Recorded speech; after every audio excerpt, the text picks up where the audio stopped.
Hi guys, it's Lily, aka Jennifer Diaz is a trans girl. So sorry I haven't been making videos recently. I've been ill with my asthma. It's been quite bad recently due to some very damp weather in my region of the UK.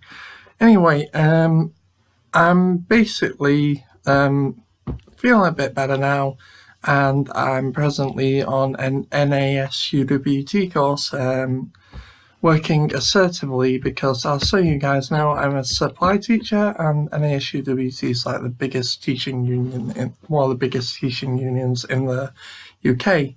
Anyway, I'm in my hotel room right now. I have very little to do, so I figured I'm going to catch up on my there's a Pride thing, so I'll probably do this as several videos as I've got quite far behind with it, but we are starting with day 11, which is your favourite LGBT book. So for me, this is a very easy one. It's Being Emily by Rachel Gold.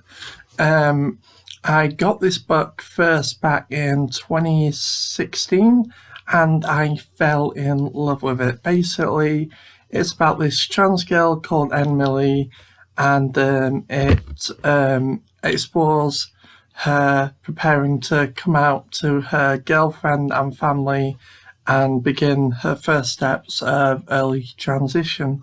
It's a really awesome and uplifting story. It does have some really, really sad and hard parts to read, but it's an amazing book. And last year I was fortunate enough to get a signed pre-release copy of Being Emily from the anniversary edition of it from the author Rachel Gold. And basically, in that, there's a few additional. The story's been changed slightly, updated a bit to match things that are now known in 2019. Because if I remember correctly, the book, I can't remember when the book was first published, but it was like 2012, something like that, maybe earlier. But yeah, it was published quite a while back now.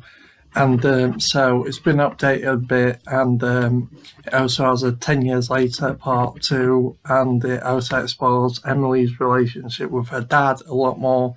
It's just absolutely amazing book. I really advise reading it. So credited as the first book told from a first person perspective of a trans girl. So it is amazing. I highly advise reading it. And yeah, that's my favourite LGBT book. Next question is on theme. This is day 12. Your favourite LGBT movie. Okay, this has to be Pride. I mean, as much as I love Simon, Pride, I love the movie. For those who don't know, Pride is basically focusing on a group called LGSM, Lesbians and Gays Support the Miners. In the UK during the Thatcher era, there were some mining strikes, in the coal mines, and a group called LGSM, Lesbians and Gays Support the Miners, was set up. And basically, LGBT people of London raised money to support the mining strike efforts in Wales, especially. And it shows these two communities in an era when LGBT people were still discriminated against quite badly in the UK, coming together in unlikely circumstances with a common enemy of the Tory government at the time. And it's quite an interesting story. And it is kind of like the UK's equivalent of Stonewall. And like a year after the strikes, the well, at the Pride, after these strikes ended, the mining communities actually came to London Pride and led London Pride as a show of solidarity to LGBT people. And when it was put forward in the Labour manifesto to include lesbian, gay, bisexual and transgender rights, it was a block vote from the National Union of Mine Workers. I think that's it. I may have got that wrong, but it might have been the National Mine Workers Union. But one of them, a block vote from them, eventually made it part of the manifesto of the Labour Party, which it had been put forward before, but it hadn't been made part of their manifesto till then. So it was quite interesting turn of events.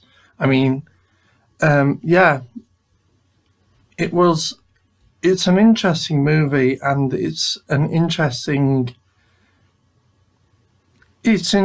seeing the UK's version of the LGBT rights movement, because we know about Stonewall quite easily, but the events of Pride with LGSM, it's not as widely known, and the movie Pride really draws attention to that. And it's a wonderful movie. It's got some great humour in it. It's amazing. I highly advise watching it, especially for those who just want to learn about the LGBT rights movement in the United Kingdom. Let's see. Day 13. Your favourite LGBT role model or celebrity? Oh, this is a hard one. Right. I have quite a few LGBT role models, but the one I look up to a lot lately is Captain Hannah Graff of the British Army, although as far as I understand, she no longer is part of the British Army. I think she's part of the Territorial Army, but she's left the main part of the sorry. She's left the main part of the army from my understanding. But basically, she is the highest ranking transgender officer in the British Army. And she recently got a knighthood for her. I may have said Captain Hannah Winsborne. I mean Captain Hannah Graff, as she's since got married. And she recently got a knighthood for services to LGBT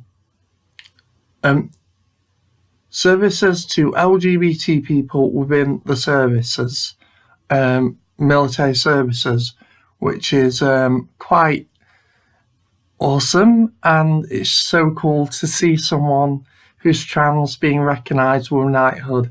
It has happened before, but it's awesome to see it again, and it's just awesome that she's worked so hard. She became a captain in the army, a role that's seen as very masculine and stuff. It's like she's just out there proving that trans people can do anything. They can do anything they want. It's like, I mean, some trans people probably look at a job like the army and think, oh, I can't go into the army, I'm trans. And while in places like the US right now, that might be true, but in the UK, the services are quite accepting from what I understand.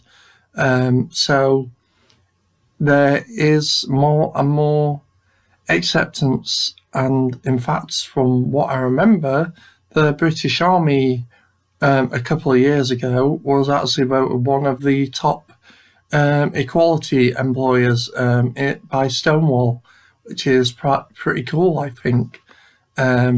So yeah, let's see. Day 14, your favourite LGBT song or artist? Okay, this has to go to Against Me, although they're not a single artist, but Laura Jane Grace is trans and the rest of the band is cis, to my knowledge. But Laura Jane Grace is trans and I absolutely love her and her music. My favourite song by her is Walking is Still Honest. And in fact, if we're talking about LGBT songs, my favourite LGBT song recently, which although not written by LGBT artists, is about LGBT people. Stay Calm by or You Need to Calm Down by Taylor Swift. I love that song. I am a big Swift fan. So yeah. What are we on now? We are on day 15. Your favourite LGBT quote. My favourite one is basically this one, which is In Being Emily by Rachel Gold. The quote is, I'd rather fail at being myself than succeed at being something I'm not, which I love as a quote. It's how Emily explains her transitioning to her mum, because her mum's like, why would you do this? Because there's a chance she could be an absolutely ugly woman and stuff like that. She's basically trying to tell Emily she might have a really horrible life and she might not succeed at being who she wants to be. And Emily just responds with that, I'd rather fail at being myself and succeed at being someone I'm not, which I think is a very, very good sentiment. It kind of puts into words how I feel about transitioning. So yeah, it's a very good quote, I think. Next is day 16. A picture from your first LGBT relationship or of your first LGBT crush. Okay, my ex-girlfriend Elvira is from Texas. We don't actually have any pictures together because of time, but I could show you a picture. I don't know how my iPhone will show on screen. Yeah, very badly. I'll probably upload a picture at some point so you guys can see. But yeah. Okay, so we are now on day 17. Your first experience with an LGBT organisation or event. So my first experience with LGBT organisation was a youth group called Fruit Bowl in Sheffield, and it was shortly after I'd come out as trans to my mum and got kicked out several times, and I started going to this LGBT group called Fruit Bowl, and it was nice just being somewhere where people knew me as Lily and not as my dead name, and it was just nice finally feeling some acceptance somewhere, particularly given at home things weren't going great. I mean, at school they were pretty good, but at home they were not great whatsoever. So yeah. Day 18. Something about the LGBTQ community you don't understand or have a question about. For me, this will always be the same. Infighting within the LGBT community. I don't get why certain groups hate on other groups of LGBT people, and it's like you end up getting. I mean, I have a saying which is a very pessimistic saying, but I always say no matter how far down the social hierarchy, a group will always find someone below them to kick. and it seems to always be the case. No matter what, there seems to always be a group finding another group to hate on. Even if they're discriminated against themselves, they seem to manage to find another group to hate on. Whether this be trans people hate on lesbians, lesbians hate on trans people hate on gay people, and trust me, I have bumped into homophobic trans people. And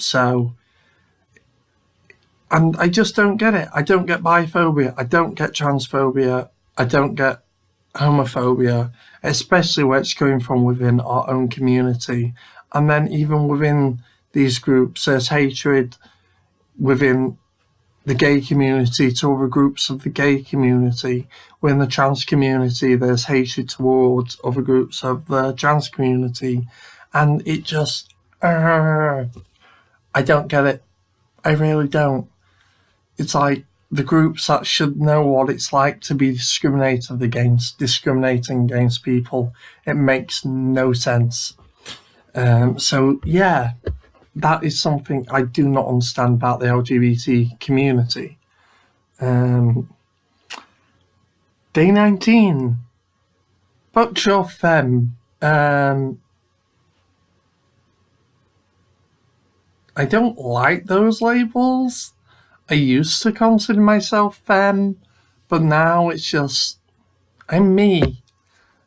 If I like masculine things, it's like, I don't want to limit myself based on some category. I want to just be myself. It's like, I spent the early part of my transition trying to be really, really girly. It's just like, it didn't feel right, and it just felt like I was forcing something that wasn't naturally me. It's like the whole point of transitioning is so I can be myself. But then at the same time, if I put myself into the box of being butch, I'm still feel like I'm limiting myself in what I'm allowed to like and stuff. There's an expectation of what butch means, there's an expectation of what femme means, there's an expectation of what androgynous means. It's like, I just want to be myself. It's like, so butch or femme, I don't really care. One way or the other. I am me. Simple. I'm probably going to do a couple of more, and then Maureen or Joanne, or your favourite LGBT show or queer positive show. So I don't know who Maureen and Joanne are, so my favourite LGBT show or queer positive show. Well, as you guys know, I have recently been watching Supergirl. I've finished all 4 seasons so far, and I love them, especially Lily-Nichole. Lily-Nichole being the first trans superhero, dreamer, and I love her.